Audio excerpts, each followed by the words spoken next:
नमस्कार, मैं हूं राम विश्वकर्मा। आप देख रहे हैं एनबीटी ऑनलाइन।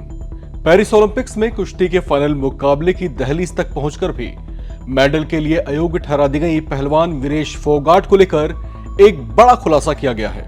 यह खुलासा पेरिस में उनकी ओर से वकील रहे हरीश साल्वे ने किया है।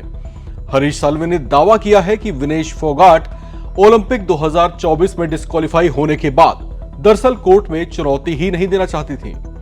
हरीश साल्वे सीनियर एडवोकेट और भारत के पूर्व सॉलिसिटर जनरल रहे हैं। उन्होंने टाइम्स नाउ के साथ एक खास बातचीत में इस बात का खुलासा किया कि विनेश ने court of arbitration for sports के फैसले को चुनौती नहीं देने का फैसला किया है। सीएसएस ने फोगाट को डिस्क्वालीफाई करने के बाद इंटरनेशनल ओलंपिक समिति के फैसले को बरकरार रखा था और महिलाओं की 50 किलोग्राम कुश्ती श्रेणी में संयुक्त रजत पदक के लिए उनकी अपील को खारिज कर दिया था।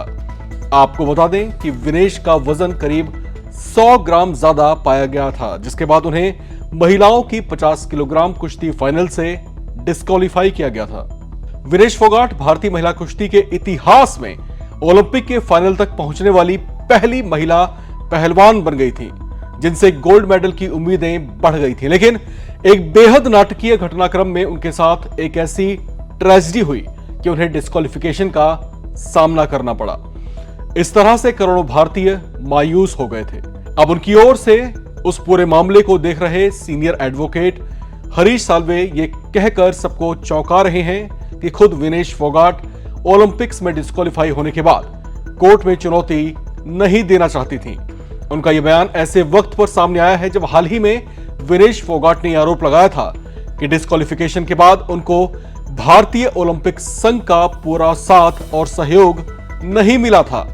उनके ऐसे आरोपों के बाद अब हरीश साल्वे के बयान से एक नया विवाद पनपता दिख रहा है, क्योंकि दोनों के ही बयानों में टकराव है। हालांकि आपको बता दें कि जब उनके साथ ये सब कुछ हो रहा था तब भारतीय ओलंपिक संघ और विनेश फोगाट की ओर से हरीश साल्वे ने ही उनके मामले का प्रतिनिधित्व किया था, लेकिन उसका कोई फायदा नहीं हुआ और उनकी अपील को खारिज कर दिया गया था। इस तरह से विनेश फोगाट को बिना किसी मेडल के ही भारत वापस लौटना पड़ा था। हरीश साल्वे ने टाइम्स नाउ के साथ एक खास बातचीत में बताया कि हमने विनेश फोगाट से यह पेशकश भी की थी कि वो court of arbitration for sports के फैसले को चुनौती दे, लेकिन ऐसा लगा जैसे वो ऐसा करना ही नहीं चाहती थी।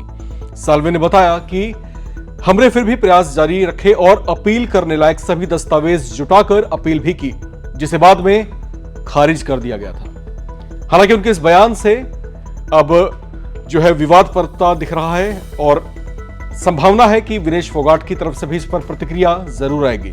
हालांकि पल पल की अपडेट्स लेकर के हम आपके बीच आते रहेंगे। तब तक आप बने रहें एनबीटी ऑनलाइन के साथ।